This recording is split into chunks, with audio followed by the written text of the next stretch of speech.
आज हम एक बहुत ही कमाल की और थोड़ी हैरान करने वाली कहानी पर बात करेंगे। हम्म। ये कहानी है एक जाने-माने साइकियाट्रिस्ट डॉक्टर ब्रायन वाइस और उनकी एक पेशेंट कैथरीन की। हाँ। हमारे पास उनकी मशहूर किताब मैनी लाइव्स मैनी मास्टर्स के कुछ हिस्से हैं।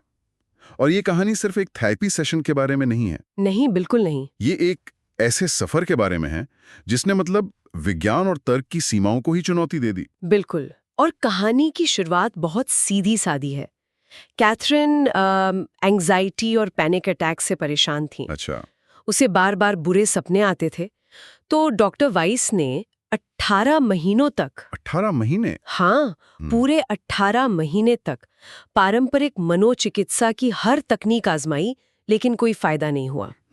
हार कर उन्होंने एक आखिरी कोशिश के तौर पर हिप्नोसिस यानी सम्मोहन का सहारा लिया। ओके। उन्हें लगा था कि शायद बचपन का कोई भूला हुआ सदमा सामने आएगा, लेकिन जो सामने आया वो उनकी कल्पना से भी परे था। और यहीं से कहानी एक ऐसा मोड़ लेती है जहां मेरे भी रोंगटे खड़े हो गए थे। हम इस पूरे सफर को परत दर परत खोलेंगे और शुरू करेंगे उस एक घटना से जिसने एक तपे तपाई डॉक्टर को ये सोचने पर मजबूर कर दिया कि उनके और उनकी पेशेंट के बीच कुछ बहुत ही अजीब हो रहा है। तो एक रात डॉक्टर वाइस वो अचानक गहरी नींद से जाग गए।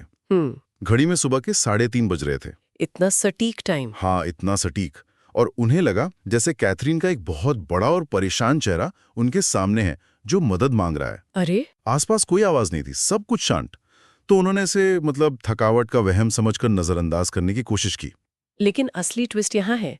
ठीक उसी समय लगभग 3:30 बजे कैथरीन अपने घर में एक भयानक सपने से जागी थी। अच्छा। उसी समय हाँ, बिल्कुल। उसका दिल जोर जोर से धड़क रहा था, तो खुद को शांत करने के लिए उसने ध्यान लगाना शुरू किया और कल्पना की कि वो डॉक्टर वाइस के ऑफिस में है और वो उसे हिप्नोटाइज कर रहे हैं। ओके। उसने अपनी कल्पना में डॉक्टर का चेहरा देखा, उनकी आवाज सुनी और धीरे धीरे उसे आराम मिला और वो सो गई। 1 मिनट। तो मतलब दोनों ने एक ही समय पर एक दूसरे को महसूस किया। एक साइंटिस्ट के तौर पर डॉक्टर वाइस ने इसे कैसे समझाया होगा? उन्होंने इसे बस एक इत्तेफाक तो नहीं माना होगा। बिल्कुल नहीं।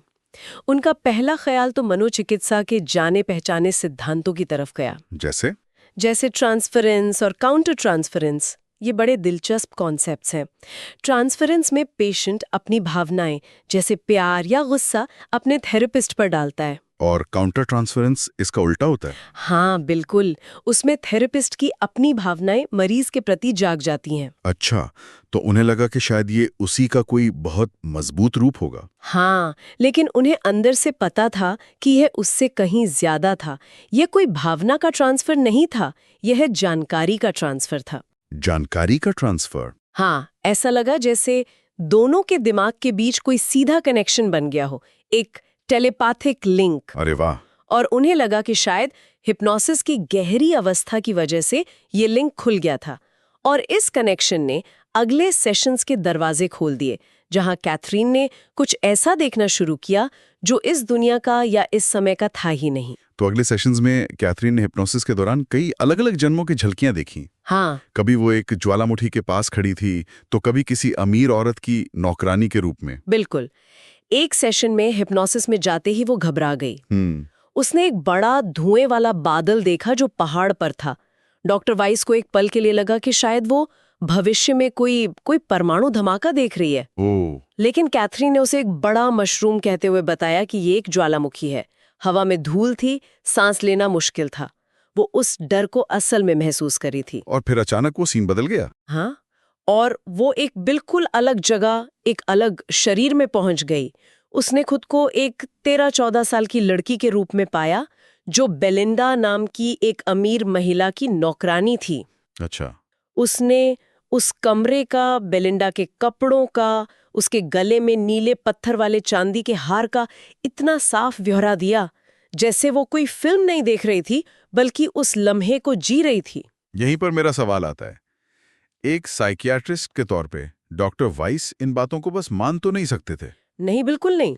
क्या उन्होंने ऐसे कैथरीन के सबकॉन्शियस माइंड की एक कहानी मानने की कोशिश नहीं की? आखिर हो सकता है उसने बचपन में कोई ऐसी फिल्म देखी हो या किताब पढ़ी हो। उन्होंने बिल्कुल यही कोशिश की, महीनों तक वो इसे क्रिप्टोमनेजिया यानी छिपी हुई या भूली हुई यादें मानकर खारिज करते रहे। उन्हें लगा कि कैथरीन ने कहीं से ये कहानियां सुनी होंगी और अब हिप्नोसिस में वो उन्हें अपनी यादें समझ रही है। लेकिन फिर एक सेशन में कुछ ऐसा हुआ जिसने उनके इस वैज्ञानिक नजरिए को हिलाकर रख दिया। खुद को एक ऐसी बूढ़ी औरत के पास पाया जो टैरो कार्ड से भविष्य बताती थी। अच्छा। तो डॉक्टर वाइज ने सबूत ढूंढने के लिए उसे उस समय के बारे में पूछा। कैथरीन ने बताया कि वहां सोने के सिक्के थे जिनके किनारे चौकोर थे और उन पर एक मुकुट बना हुआ था। साल पूछने पर उसने कहा कि उस पर एक्स और आई जैसे कुछ अक्षर हैं और साल 1700 कुछ था। क्या ये पहला ठोस सबूत था जिससे वो वेरीफाई कर सकते थे? एक तरह से हाँ। बाद में रिसर्च करने पर पता चला कि 18वीं सदी के स्पेनिश सिक्कों का डिजाइन ठीक वैसा ही होता था। अरे वाह। ये ऐसी जानकारी थी जो कैथरीन जैसी आम महिला के लिए जानना बहुत मुश्किल था। यहीं से डॉक्टर वाइस का संदेह यकीन में बदलने लगा कि ये सिर्फ कैथरीन का दिमाग नहीं है। हाँ, ये कुछ और है। लेकिन असली तूफान तो तब आया जब कैथरीन इन जन्मों के अनुभवों से भी आगे निकल गई। आगे मतलब? और ये कहानी का सबसे जरूरी मोड़ है। अब कैथरीन अपने पिछले जन्मों को नहीं देख रही थी। तो वो क्या देख रही थी? एक सेशन में उस 18वीं सदी के जन्म से बाहर आने के बाद वो एक तरह के बीच के स्पेस में थी। बीच का स्पेस? हाँ, जिसे इन बिटवीन स्टेट कहते हैं। उसने कहा कि उसे कोई शरीर महसूस नहीं हो रहा, बस चारों तरफ रोशनी है, जैसे जवाहरात चमक रहे हों। तो वो अब कोई याद नहीं देख रही थी, ये स्पेस क्या था? ये आत्माओं के आराम करने और सीखने की जगह थी। और यहीं पर पहली बार एक बहुत ही शांत, गहरी और काव्यात्मक आवाज ने कैथरीन के जरिए बोलना शुरू किया। कैथरीन के जरिए? हाँ, डॉक्टर वाइस तुरंत समझ गए कि ये कैथरीन की आवाज नहीं है, ये उन उन्नत आत्माओं की आवाज थी जिन्हें कैथरीन मास्टर्स कहती थी। ओह। अब ये सिर्फ यादें नहीं थी, ये सीधा संवाद था। और इन मास्टर्स का पहला संदेश क्या था? संदेश था संतुलन के बारे में। संतुलन? हाँ, उस आवाज ने कहा, प्रकृति में हर चीज संतुलित है। जानवर सद्भाव में रहते हैं, लेकिन इंसानों ने ये नहीं सीखा है। वे खुद को नष्ट करते रहते हैं, वे प्रकृति को नष्ट करते हैं, दूसरे इंसानों को नष्ट करते हैं, अंत में वे खुद को ही नष्ट कर देंगे। वाह, ये तो बहुत गहरा। और आजकल के माहौल में जहां हम क्लाइमेट चेंज और सामाजिक उथल-पुथल देख रहे हैं, यह और भी ज्यादा सच लगता है। क्या किताब में इस बात पर और रोशनी डाली रही है कि ये संतुलन व्यक्तिगत स्तर पर कैसे काम करता है? बहुत अच्छा सवाल है। मास्टर्स का संदेश दोनों स्तरों पर था। अच्छा। बड़े स्तर पर यह मानवता के लिए एक चेतावनी थी कि अगर हमने प्रकृति और एक दूसरे के साथ सद्भाव में रहना नहीं सीखा तो विनाश तय है। और व्यक्तिगत स्तर पर? व्यक्तिगत स्तर पर इसका मतलब था अपनी भावनाओं, अपने कर्मों और अपनी इच्छाओं में संतुलन लाना। गुस्सा, लालच, नफरत, ये सब असंतुलन पैदा करते हैं जो हमें कई जन्मों तक भुगतना पड़ता है। तो मतलब ये सब जो हो रहा था वो सिर्फ कैथरीन की एंजाइटी ठीक करने के लिए नहीं था? नहीं, उसे कुछ बड़े सबक सिखाए जा रहे थे। बिल्कुल। और ये संदेश सिर्फ कैथरीन के लिए नहीं थे।